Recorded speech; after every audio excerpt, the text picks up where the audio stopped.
Happy Sunday. This is PFG Live, the podcast that advocates you using leftover turkey gravy in your bearings. Welcome aboard. We have a whole bunch of people in Discord. You YouTube guys, you got to get caught up because Discord's beating you out here. Let's see. See if I can catch up on the weather. We've got Plate Pringler reporting 32 degrees in Strasburg, Ohio. Welcome aboard. We have Emmanuel reporting 8 degrees science with 95% relative humidity in Zurich, Switzerland. Welcome aboard, sir. Tucker, Iron Man, is reporting 31 degrees Frankenstein and snowing in Buffalo, New York. What a shocker that it would be snowing in Buffalo, New York. Evils reports all sorts of numbers that says all sorts of things, but basically he's here. Welcome, Evils. Warren Jones, my neighbor to the north, in Sutton, New Hampshire, where it's 30 degrees Frankenstein, overcast, and no wind to speak of. Paul Morley from Texas says 49 degrees Frankenstein and partly cloudy in Dallas. Dale from the frozen hellhole of Hoth says it's minus 15 degrees science, 5 degrees Fahrenheit, and cloudy in Hoth.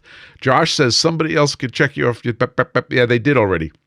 Okay, Josh gives us our first official METAR from Charlie Yankee Whiskey Golf. It is winds variable at 2 knots, 15-mile visibility, few clouds at 18,000, few clouds at 25,000, temperature minus 18, dew point minus 23. That's cold. Altimeter 3038 with all sorts of letters after that. Justin says it's gross in Winnipeg. That's sufficient. Curtis says 30 degrees Fahrenheit and cloudy in Michigan. Andrew Deere says 52 degrees Frankenstein, drizzly, windy in Independence, Oregon. And Josh says truth about the gross weather. Welcome aboard. Switching over to the YouTubes, who do we have? We have Machined Creations. Shut up, Wesley. Says it's 44 degrees and cloudy. Welcome aboard. He says things. CS Weldfab says it's 44 and cloudy in East Tennessee. Welcome aboard, sir. And let's see. Arstead is with us. He says it's 29 degrees Frankenstein and cloudy in Peoria, Illinois. Possibly the most fun town name ever.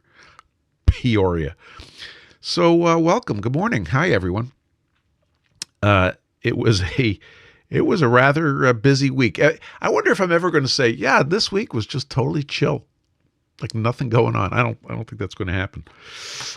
Quick 3D printing shop update because I can. Let's see. We have some pictures. I sold 2 X1C printers to some dude, and he doesn't even realize what he's getting. And we put in an additional H2D. And I know that comes as a shocker to some of you, but the H2D is in place and is doing great. So now we have 2 H2Ds and 2 X1Cs. And I'm looking for an appropriate picture for you so that you can see what it looks like. And that's not going to happen. So that has been a very, very good choice for me. We freed up a little bit of space, and we have the 2 H2Ds doing their thing. A quick report from the Flat Cave. Come on, Robin. To the Bat Cave. We have 6-inch stones done and shipping. We have a few left. 4-inch stones are in work downstairs right now because we have orders to fill. And I can report that we've had some astounding success using DHL for international shipments. So we may be switching over to DHL for more and more international stuff. I think I made a note of that previously, but it really has been fantastic, especially Canada, where we have been having some severe trouble with some of the other services, and DHL has been just fantastic. Yeah, Evils points out that that other Batman sample that we just played is another atom. So come on, Robin, to the Bat Cave. So that would be one atom. Our guest today is another atom. Hiding in the chat room here, we have a third Adam. I sent an email this week to a fourth Adam. So we're collecting all the Adams. So if anybody has any, let me know. Justin says mixed results with DHL with regard to how they collect and charge duties. Roger that. So far, so good. Adams, that which machine. Yeah, okay. You want to narrow the group. We can do that. Let's see. True Knob is with us, and he reports cloudy in Corning, New York, home of Corning Glass. Welcome aboard, sir. I was just reflecting on them.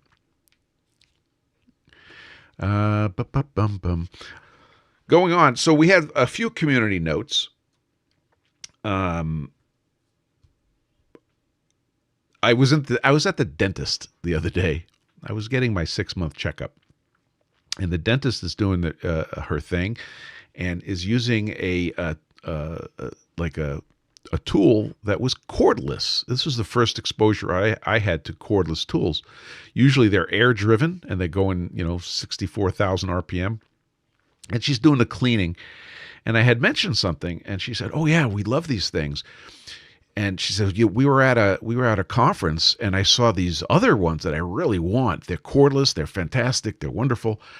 I said, "Really? We use these rotary tools in the shop from a company called NSK." And she says, "That's what it was. It was an NSK, and it was fantastic." So the crossover from the dental community to the precision machining community is complete. NSK tools. Plate Pringler, also known as Adam, the machinist, says Adam Savage has taken over the algorithm for people looking for Adams doing machining. Wait a minute. Are you serious? Is he actually doing that? Because we have a copyright on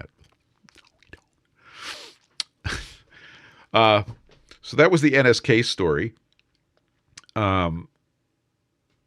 Tucker is in the news, and he's with us today. I'm going to put up a picture here. Let's see. We'll go to the big version of it. Hey, Tucker, you want to join us and explain to us what we're looking at? I thought this was pretty cool. Hello. Iron Man, you're on the air. Tell us about what we're looking at here. So, up and coming, I will be part of the Toolpath Machining Summit on the Summit from April 13th to the 16th, where a bunch of machinists are going to be on a mountain in California going skiing and then hanging out and talking machining stuff. And I plan on bringing Iron Man with me to show off, what you can do with 3D printing and all sorts of really cool stuff. So if anybody is interested in going, there is a sign up. It is very cool. I will be there, and I look forward to seeing any of the other machinists that are going to be coming. That is awesome. Thank you for sharing. That's wicked cool. Thank you, sir. Thanks, Spencer. You're welcome. Here. Okay, he's gone. He headed right for the finger sandwiches. So there you go. In other community news, I got actually the Adam that you're going to be listening to today sent me a picture of drones being recharged from antennas, and I wanted to touch on this really briefly. There's a couple of technical things we have to hit before we get into our main topic today. The idea there have been many companies that have been promoting the ability to do wireless charging, find a phone in a room and then send shoot signals at it to recharge its batteries. And this is another one of those things where we're going to beam microwaves at a thing and we're going to recharge it. One of the things you've heard of is we're going to generate power in space, and then we're going to beam the energy back to Earth and you put it into the power grid. All of those things should raise huge alarm bells with you. I would say that there's an overwhelming chance that what you're hearing is absolute bullshit. Okay? So use caution. You can't, the difference between hooking a wire to something and then trying to wirelessly transmit energy to the thing, the efficiencies are horrible. Even in our, I mean, here it is, right? Even in our, this is a near field technique where we have the coil of wire just outside your phone, and there's a coil of wire inside your phone, and we're basically making a little transformer. Even these things are horribly inefficient. Now, this is a near field effect, okay? Not a far field effect. Let's talk about this for a second. If I put my hand on this thing, I could feel the heat. It's terrible, okay? So I'm an antenna guy, and I've been doing antennas now for decades. And I'm here to tell you that if you think you're going to recharge a battery efficiently by transmitting RF energy to it, forget about it. There, I'm just going to say a far-fetched effect. Yeah, so far field means that you're far away with respect to wavelengths. So if we're, for example, operating at 900 megahertz and you're a couple of meters away, you're in the far field, okay? Near field means your magnetic field lines and my magnetic field lines are in the same place. Plate Pringler says, how many wireless iPhones being charged to heat my house? Many. And not enough at the same time. Anyway, I just wanted to like bust a little bit of a nonsense there before anybody runs away with thinking that that's a great idea. It's not. Let's see. Who else do we have here? One piece of errata from the episode where we talked about reading optical flats. I said that a reflection will always cause polarization, and that was incorrect. There are reflections that will, if you take a mixed polarization of light and you reflect it off a surface, the angle that it's reflecting off of the surface matters. And if it's a dielectric, like a piece of glass, it matters a lot. And that if it's in the vicinity of the Brewster angle, okay, it does polarization. And anything that's away from the Brewster angle, it's going to change how much of the polarization. So it's a very complicated relationship. I will tell you that anytime you reflect directly 90 degrees normal off of a surface, then it won't change the polarization. So polarization is definitely affected by a reflection, but there are two important numbers. One is normal to the surface, and one is the Brewster angle. And that's for dielectrics. As soon as you go to metals, it's different. So I just wanted to say there are no absolutes in that particular argument. I got some nice emails, and I just wanted to read a couple and say thank you to some people. This is Gino, who's checking in as a new member of the Discord. And he says he's an avid shooter, veteran, family man. Heard about the channel from Cloud42. Welcome aboard, Gino, and thank you, Cloud42, for bringing good people in. Nice email from Nathan Kramer. Nathan says, Nathan probably sent me the best Discord invite request ever. He says, I enjoy the banter on the podcast and would like to hang out after the meeting and help clean up the finger sandwich platters. Maybe chat a little with the guys. I could fold up tables and chairs with the best of them. And you're welcome. You're welcome to stick around. And then I got the nicest email from a guy named Ron, who is he's an engineer at a small company in the aerospace field, and he just sent a page-long email. That was the nicest thing I ever got. Let me just read a little bit of it. I feel the need to thank you for sharing your many technical experiences publicly through blogs and podcasts.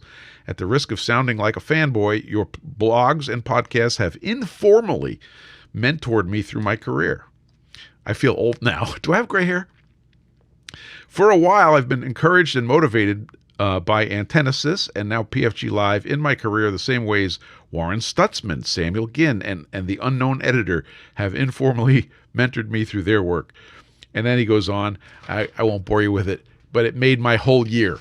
Okay? I will do this for another year because of that email. So thank you very, very much. So a while back, I got a message from my friend's daughter, Shaylee. And Shaylee was a student at WPI.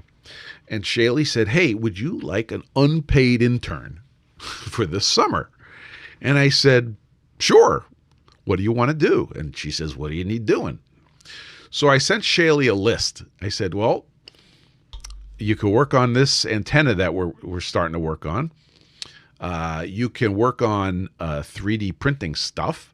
You could work on 3D scanning stuff because that was something we were just getting into, and maybe a couple other things.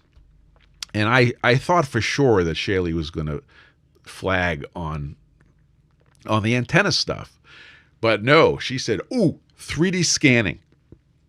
I want to work on that. And the reason was that she was working on some laser stuff.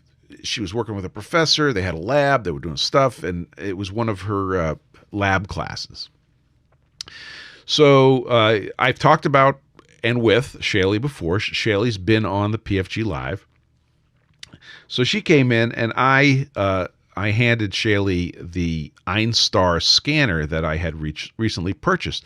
Now, that purchase was influenced by James Clow 42. And he had gotten the Einstar scanner and successfully scanned his surface grinder so that he could build things for it. And you should watch his channel, Clow 42. And I said to Shaylee, look, I've got this hand brace that was made for me. It goes on my right hand, and it's an organic shape. There's not a flat surface on it, and I want more of them. So I want to leave them around here so that I don't have to, wonder where I left the original, which was custom made. And she said, that's what I want to do. So that summer, Shaylee figured out how to use the Einstar scanner. Let me tell you, that was no mean feat. And mostly because of software. But also it had some demands on the computer. Eventually, Shaylee was very successful, and here's two examples of a green and a red copy of my splint. And I figured out that the Velcro was not really needed to do what it had to do. So now, and I was jealous of Iron Man. I'll admit it. Okay. So now I have my hand splints that I'm able not only to 3D print, but if I ever lose one, I just 3D print another one. And that was a big success. But that exercise in getting that Einstar scanner to generate data that was good enough, and our rule was, you have to hand me a data set, and I have to be able to hit print. No crazy editing. That was what the goal was. Well, Shaylee did it, and it was quite successful. Fast forward to a few weeks ago, my friend Adam Brunette says to me, hey, can I borrow your scanner? I said, absolutely. So he borrowed the Einstar scanner. I guess it was a few months ago now. And he started experimenting because he had an application. Well, I asked Adam if he would come on and talk about his experience with the Einstar scanner, with 3D printing in general. So please welcome aboard Mr. Adam Brunette. Adam, welcome. Hello. Hello. You're loud and clear. You're transmitting from the town of Charlton, Massachusetts. Charlton, Massachusetts, our neighbor to the west. Adam's company is MHM Machine Works, and Adam has some really cool stuff going on. You have a robot too, don't you? I do. You might be able to see it right there. There it is. It's mounted on the ceiling. That's- I use it for machine tending. Have you named and it? Have you named it Any yet? other? Yes. What's the okay? Its name's Sticks. With a Y, of course. Of course. Of course. Sticks the robot. Well, So, excellent. one of the best investments I made. So. Fantastic. So you're making in the shop. One of your projects involves making some plastic parts in the lathe, and you have the robot loading and unloading now, right? So in the lathe, the robot is actually used to clean the swarf in between the operations of the Delrin. So I have cleaning routines programmed where it can exercise different blower patterns to kind of clean off the different tools depending on which job it's running. And then it's primarily used for loading the 5-axis positional machine I have for machining 5 sides of a metal enclosure.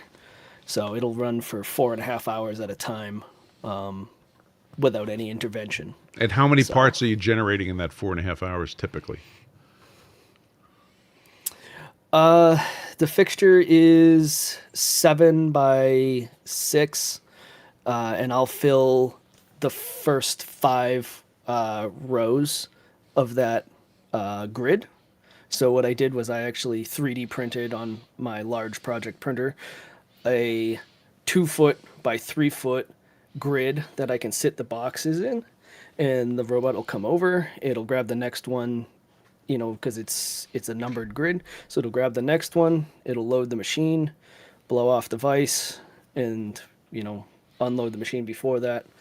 And yeah, it'll run for 4.5 hours unattended. That's awesome. So it's about a 10-minute, a little less than 10-minute Per part? start to start cycle time. Yeah. Very nice. So it's about 3 minutes for the robot to do its work.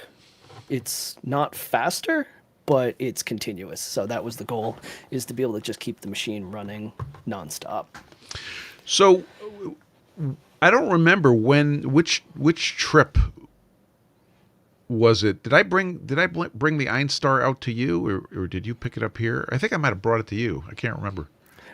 The Einstar was a meetup in the Lowell area, I believe. I remember now. I met you at a hotel parking lot. We had several narcotics agents wondering what we were doing. Okay, very good. And what was your initial motivation for wanting to play with the Einstar?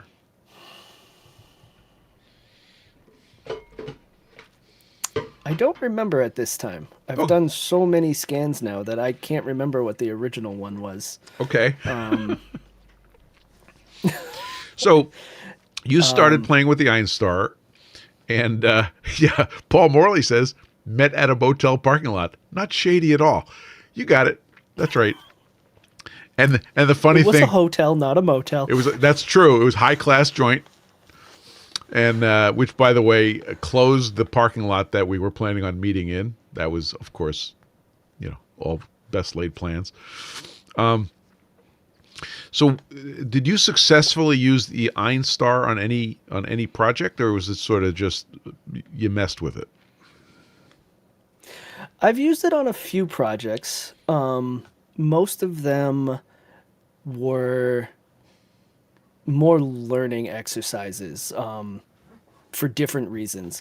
I did get usable data out of it, but all of it was for rather simple applications. And it quickly taught me that was not the technology that I wanted for the work that I was trying to do, being the structured light technology. So you're the big project that you started working on was your truck rebuild, right? Yes. Yep. Framework. Yep. So that was one of my big projects that I was working towards, and one of the big reasons why I went down the path of the Trackit. So the Trackit is a laser scanner instead of the structured light photo scanner. And the other thing that drew me to it was the large object size and no markers. That was the biggest one, was markerless scanning. All right, so let's back up. So- Let's define things, because some people are that are listening and or watching have zero experience with scanning, and some people are kind of advanced. The Einstar, if you could hold up the Einstar and wave it around a little bit, that was the original one that I loaned you. And now I will point out that Adam improved it by putting this really cool handle on it. Yep. And that So was... this is a file that's available on printables, and one of the things I found very quickly was that they're intended that you hold it like in a pinching mat font, and that was a nightmare for carpal tunnel. So I had to do something different. So I found this, which lets you hold it much easier and work with it. Made it a lot more of a pleasure to use. Now, the Einstar, when it's scanning something, it's just using reflected light, or is it's generating its own light, right? Yeah, so these are all high power LEDs, and it's creating a strobe effect of light, towards the part that you're trying to image.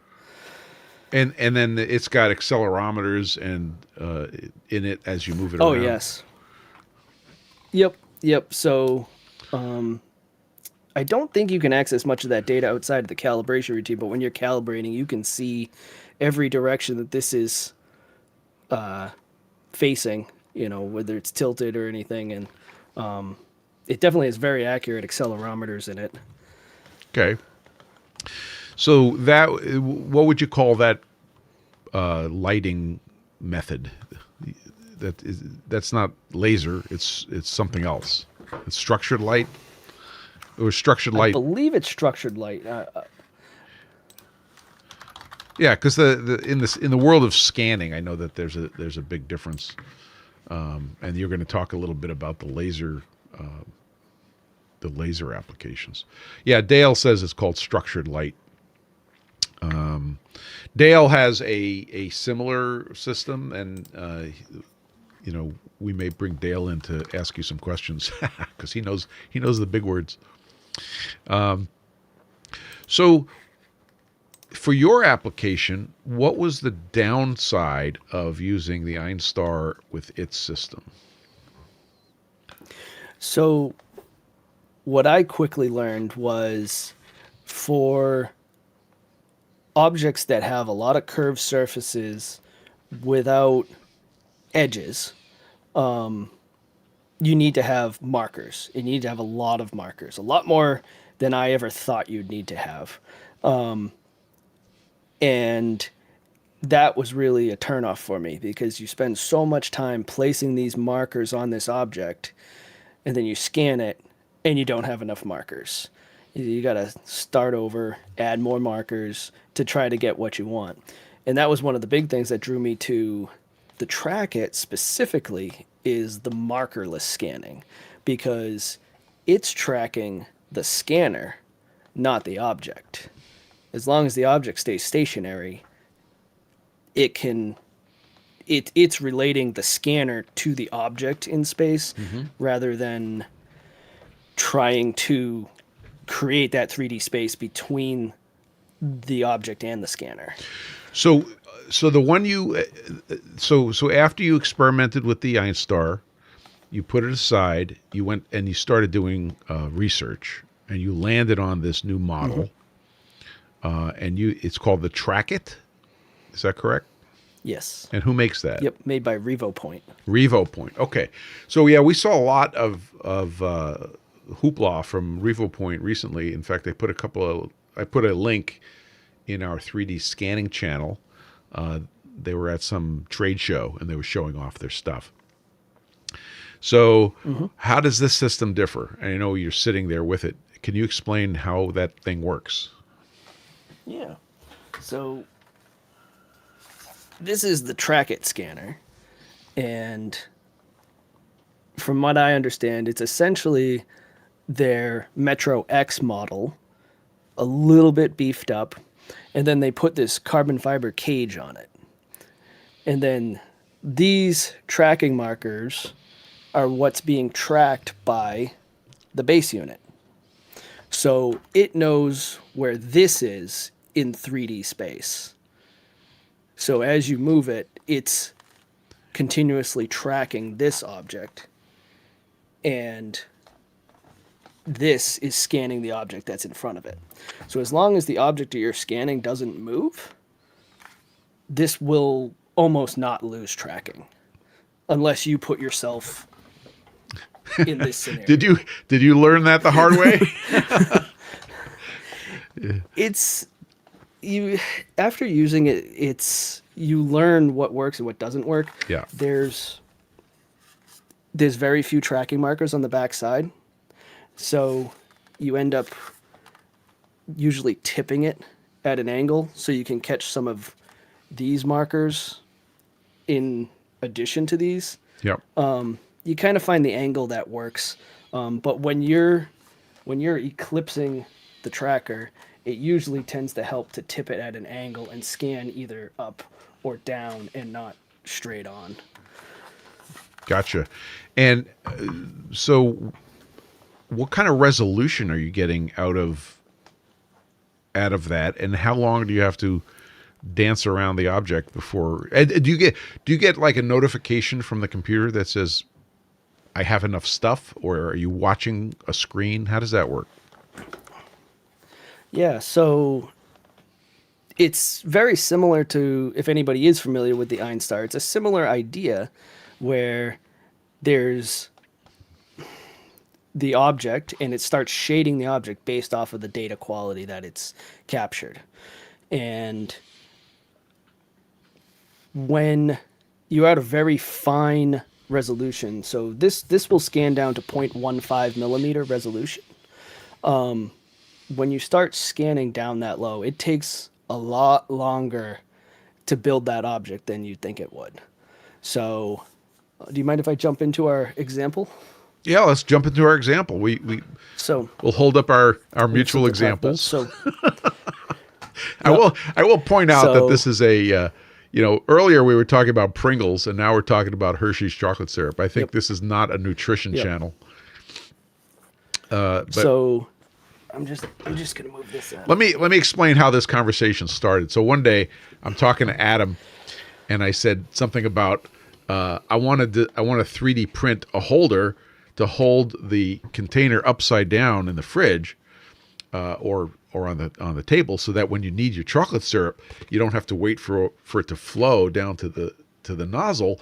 And I'm thinking of scanning one of these things, and I don't know how we decided. We mutually got excited about scanning this thing with the new scanner.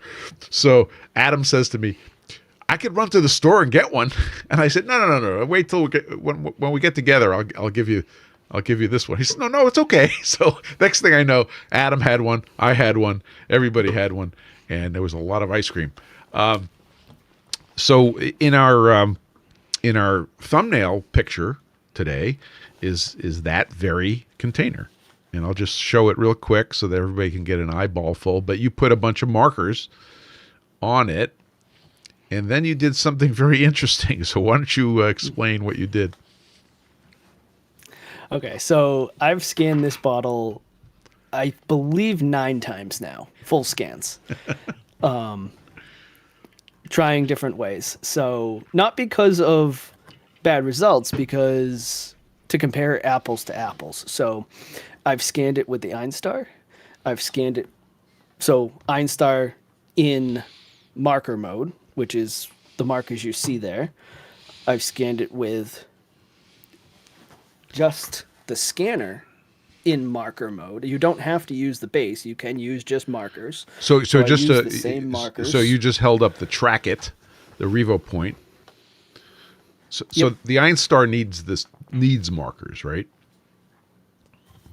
So the Einstar can do a texture scan where it tracks by the texture of the object, which actually worked surprisingly well on this. And I think it's because of the label, because it's scanning, it was tracking off the picture of the label, because normally it doesn't do well on these smooth surfaces. So I did a marker scan, I did a texture scan, both with the Einstar, and then I did a marker scan with the Track It. I did 2 marker scans with the Track It, and then I started doing tracking scans with the Track It. And it quickly becomes apparent the benefit you get from the markerless scanning with the Track It. So there was 31 markers. Looking at that picture, there's 31 markers on this bottle. And I would say that's probably about 75% of what's actually needed to maintain reliable tracking. Wow. And that other 25% you can't put on this bottle. I was only able to put 1 marker on the top, and then since all the ones on the side are off axis from scanning it at the top, they don't register. So then you would have to start putting markers on whatever it's sitting on, and trying to track it off of that. So it was really difficult to get a good, accurate cap with the Einstar. And then you end up with the scenario of flipping it over and getting the bottom of it, which you're in the same scenario, because when you're looking at it this way, there's nothing to, I had 3 markers on the bottom, and then there's nothing else. All the other markers it can't see. So... Do you want to show some of your some of the pictures? Yeah, of the actual scanning, the only ones I really have are the ones in the thumbnail there. So what I ended up doing, if you want to bring that back up. Okay. So what I ended up doing was, this is actually sitting on my 5-axis rotary table, and I rotated. That's awesome. I rotated it, just jogging the table as I held the scanner. You know that they make scan these turntables that you could buy for $60 on Amazon. You know that, right? Yeah, I get that. So you went all 5-axis on us. Okay. So that's actually something else we can jump into in a few minutes with the Track It. So, yeah, so I scanned it in the machine using these markers, and for me to get a result that I was happy with took me about 45 minutes per marker scan. Now this is on the Einstar, right? This was with either one of them, actually. Okay, so 45 minutes of scanning. Okay. So, and that's with reorientating it to try to get the bottom too. And that's to get the cleanest scan possible. Okay. So after that was when I started scanning with the Track It. Okay. And that's where it really came apparent. I can scan this bottle in tracking mode in about a third that time. Wow. Now, so let's Yes. hang on. There's a distinction between marker mode and tracking mode. So let me see if I understand it. Marker mode means you've got polka dots all over the thing you're scanning, and that's giving the position information to the software, and it's fitting everything together. And that's true. You could do that with either the Einstar or the Track It. Then you have the other the laser mode, which you're calling What are you calling it? You're calling it It's the tracking mode. tracking mode. So that's where the base station, which is the guy right above your right shoulder here, he's watching for the position of the scanner, and he's tracking the scanner as you move around the object. So we have Yes. marker mode, tracking mode. Got it. Keep going. So why don't we? Do you mind if I share my screen? Go right ahead. All right. Let's see if this works. Keep your fingers crossed, people. Oh, it works. All right. Look at that. So here it is, scanned, and this is the merged model. Okay, so we have 3 scans. So this is the first scan. And just to be clear, and this is with the bottle. this is tracking mode. This is tracking mode. Okay. Yep. 0.2 millimeter resolution, and this. I'm doing this from memory. So this scan was about 13,000 frames. Okay. And this was sitting in your normal cap up orientation. So sitting on the base, that's why we have a void there. Pretty clean looking scan. You can see the texture. The Hershey logo kind of starts to come through. You can see the knurling on the cap. And the seam from the injection molding process all the way down the side. Yep. And you can even start to see the Hershey logo itself. And, oh, look at that. Yeah. So that's the first scan. So that probably took about between 5 and 8 minutes to get that quality of a scan. Okay. And then a second one. So we flip it over, prop it up, and get all the bottom data that we're missing here. And what I found works really well is you want to get some features. So I tried to get a little bit of the cap, like where the hinge is, and something where so it can align it in the software. And then I merged it. Okay, so here it is. These are the 2 scans put together. I can actually show that if you want to see it. So let's. This is their software. I'm really impressed with their software that they make a lot of this so easy. So there's the 2 scans. Okay, so they're obviously not aligned at all. Nope. Okay. And it's going to do a feature alignment where it's going to recognize features of the model to align them. And there it is. That's the 2 scans put on top of each other.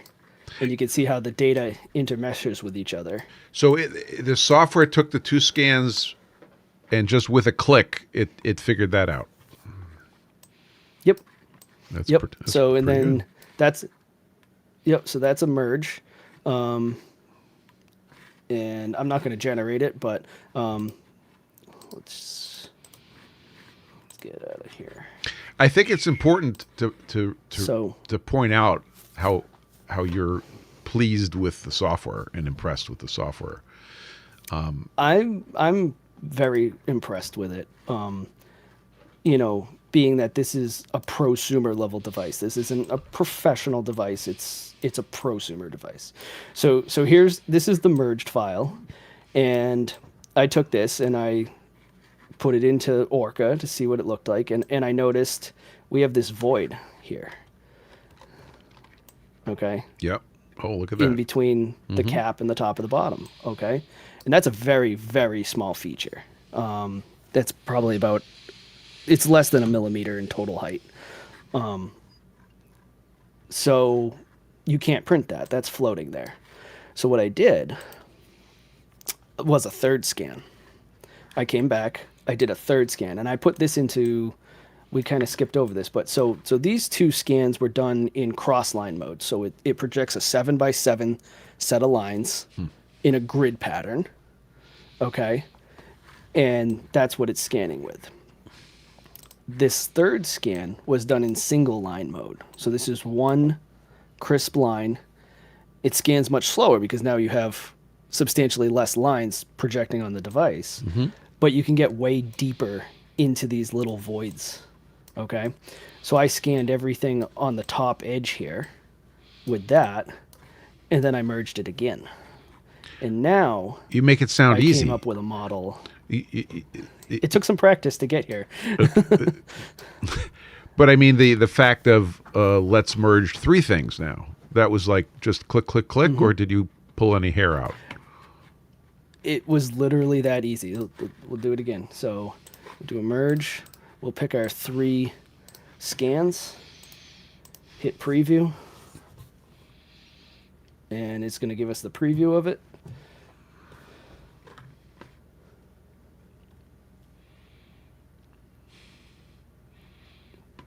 And when it's done, see, there we go. So there's our 3rd scan Yep. merged in Look at with that. our other 2 scans, filling in the voids. Very nice. So now you can take that, you can mesh it, and then So for we do have audio listeners who are very dedicated, and we're very visual intensive on this episode. But the software took the 3 scans, assigned them 3 different colors, and then when it was showing the 3 scans aligned to each other, you were able to see some features from one scan, some features from the other scan, and then when you hit the merge button, it put it all together, and now it's all one color, which I think is pretty neat. So after that, you can run through their processing tools, start to fill in the voids, the open areas. These gray areas are actually negatives. They're not holes. So that's where the 2 models kind of either one is higher than the other. That's what you're seeing in these gray areas here. But now we have a model that can actually be printed. So I took this, just as it is, I took this, Okay. and I put it into Orca Slicer. And let me...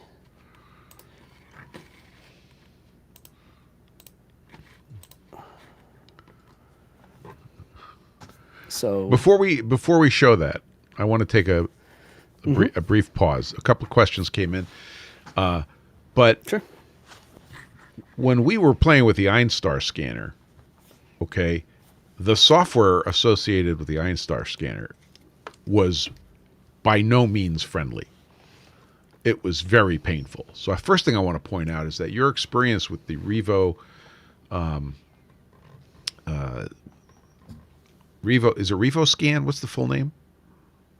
Revo Point? So Revo Point is the manufacturer. Okay. They have a different version of the software for each of their different series of scanners, but they're all the same thing. Okay. Just tailored to each individual device. But your experience with that software sounds so much smoother than what we went through with the Einstar software.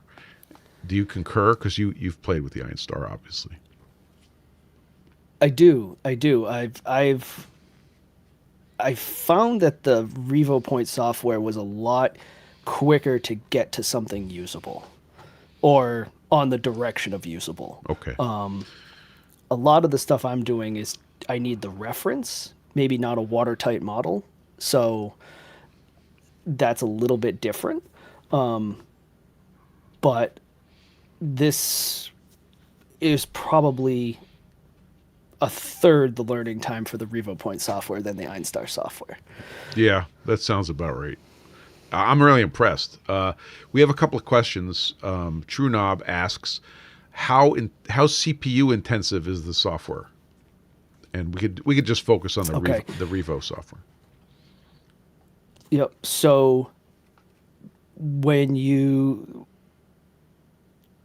get down to the meshing of the models, I don't think it matters what you're using for a scanner.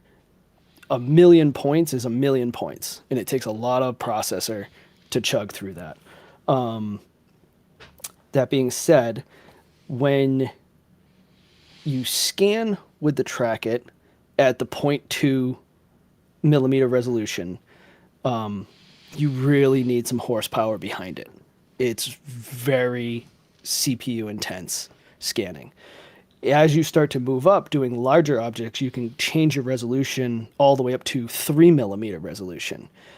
And with that, I was able to use just a regular Core i5 laptop to scan with. Coming down to meshing, though, there's no way around it. It's just horsepower. You need the horsepower to crunch all those points. And is all that horsepower CPU horsepower and not GPU horsepower?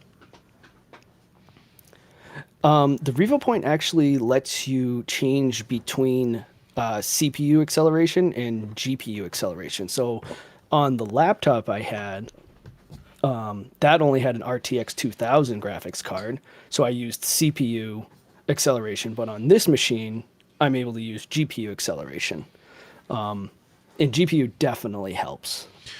So, do you need that horsepower during scanning or for post processing?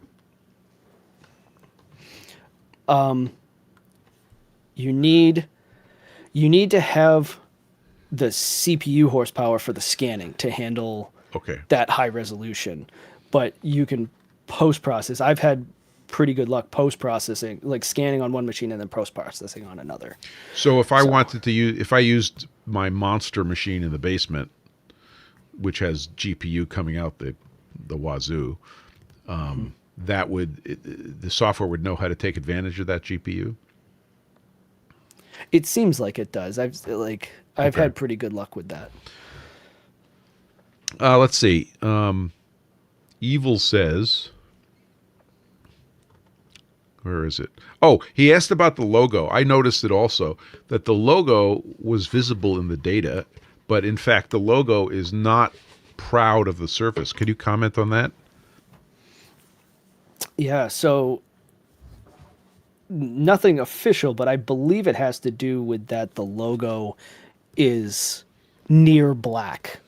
Yeah. So you cannot feel it, but I believe it has to do with that it's near black. Yeah. So that's actually another point, is that scanning this in regular mode is much more difficult than scanning it in the black mode, which is a software setting. You tell it it's a black object, and obviously it's using some kind of different algorithm to process that data on the scan. But when I scan it in black mode, I can scan it just as fast as a regular object that I'd be scanning. Say anything that's not black. But when I try to scan it on the regular mode, it's probably like 60 to 70% the speed of the black mode. Okay. We had another question from Paul. He says, did he say that he did not use the fill holes feature in Revo software? No, I did use the fill holes feature. Okay. Thank you for that clarification. Okay, let's go on. So then you took your data and you sucked it into. I'm going to switch screens here. You sucked it into your slicer. Tell us about that. Yep. So that scan was pushed straight to Orca Slicer, and with just a few settings, I had to orientate it, and then a few support settings, related to the print itself, and I hit print. I love it. To see what would happen. And did it work? I guess it worked. And there it is.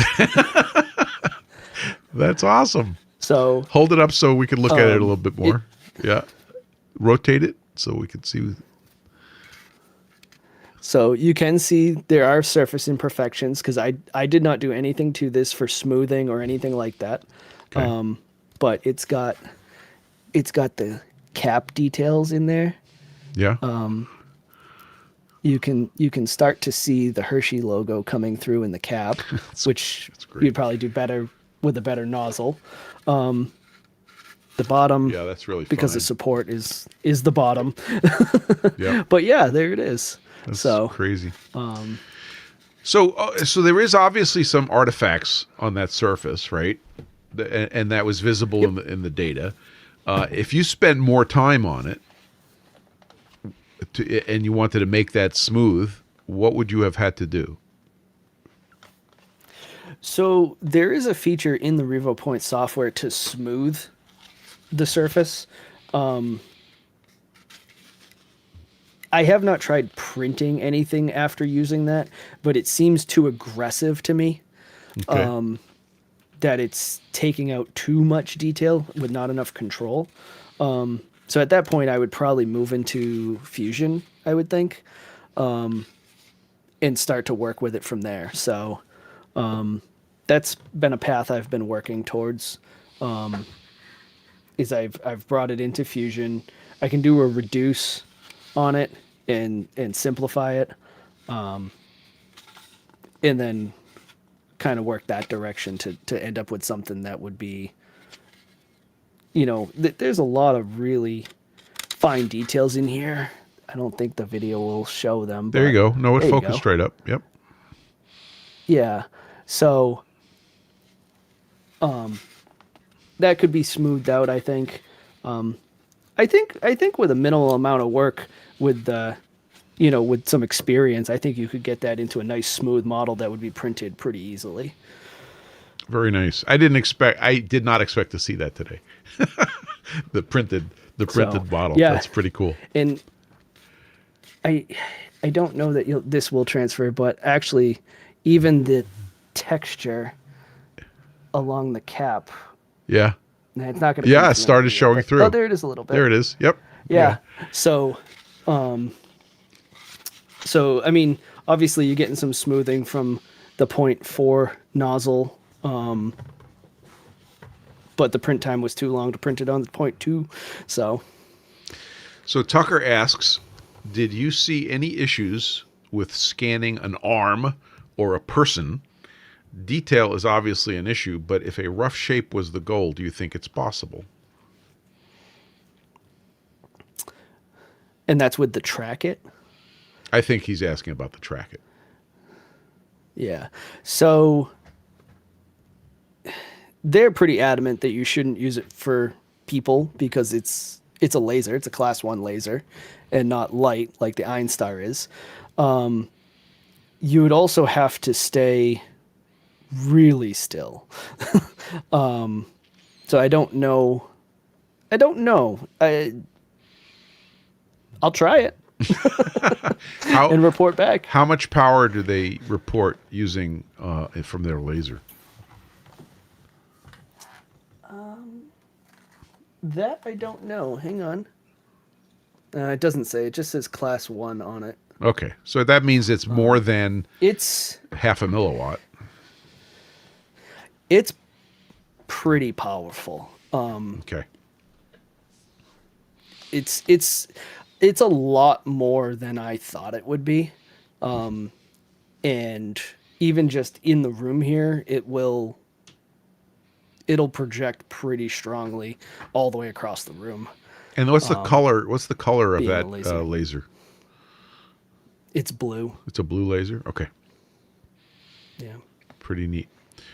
If you guys have any questions, let's get them into the chat because we're coming up to the top of the hour. And well, this is what was the approximate cost? So the Einstar was about $900 when I bought it. And what was your approximate cost for the RevoPoint Track It?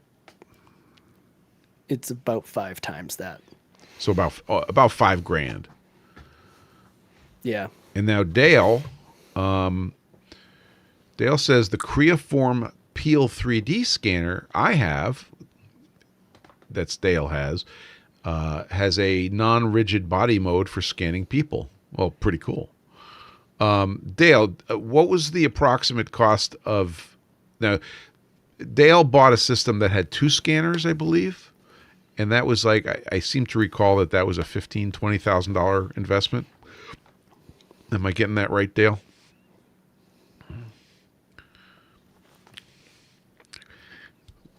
It's very cold in Edmonton right now, so he's typing very slowly. $16,000 Canadian for both. Okay, so he had a system. He split it with a buddy of his, but that was a pretty big system. So what we see behind you right now, that's approximately a $5,000 system, and you have to have a computer with some juice in order to use it well. That's something to remember too, is that this is $1,000 scanner, but you need a $2,000 computer to be able to effectively use it. You know, there was a time when a $2,000 computer, you know, was sounded like a lot. But so yeah, you need a beefy computer, a decent video card, et cetera, right? Well, specifically, the Einstar, you have to have an NVIDIA video card. So right, that's right. I remember we ran into that. Technology they use, right? Yeah, the technology they use uses the CUDA cores in the NVIDIA card, which is NVIDIA technology. So it will not work with AMD video cards. And the Revo Point doesn't have that limitation. Not that I'm aware of. Okay. Very good. Okay, guys, last chance for questions, and we're going to wrap this up. I see Dale's typing furiously. Well, thank you, sir. I appreciate it. I guess we could proceed now to make the little bottle holder to hold it upside down. And Dale says, and fast storage is needed for big scans. Would you agree with that? Yeah. Memory and SSD, definitely. Like, you have to be able to get that data somewhere. So is it true that the only thing better than having one of those scanners is having a friend with one of those scanners? Probably. Excellent. Well, nobody's shooting any questions at you, so either they are too busy typing their order into their computers, or they understood everything you had to say. Well, thank you for sharing. This was awesome, and I can't wait to see more good work from that scanner.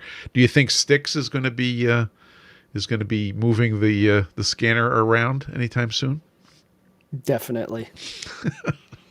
That's what we saw in that trade show video. They had a cobot that was moving the scanner around, probably in a fixed, fashion, but it was, So I did reach out to them about that, and what I found out was that's essentially just a cobot at this time with a drag to teach software package on it. So they're just manipulating the scanner around the object that they're trying to scan, and they're just recording that path, which I can already do with my cobot. So excellent. So Styx is itching to go. Just need an application, yeah. Well, I'll see if I can come up with one for you. Okay, well, I think it's the top of the hour. Adam, thanks so much for coming on the PFG Live and sharing your scanning experience. And thank you for having me. We have to get together for cheeseburgers. Oh, yeah. Dale asked the question, which is I was going to ask before. Have you messed around with the scanning spray, which is the spray that puts a dull finish on your object? Have you done anything with that? I have not. I will when the time comes, okay. But I've had pretty good luck already. It would definitely help on some of the black surfaces.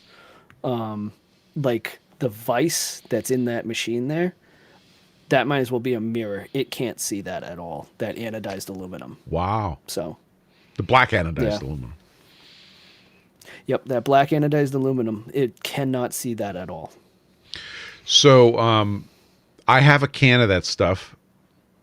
So when we get together and have cheeseburgers, I will give it to you because I don't foresee needing it immediately, and seeing as you have the Einstar scanner.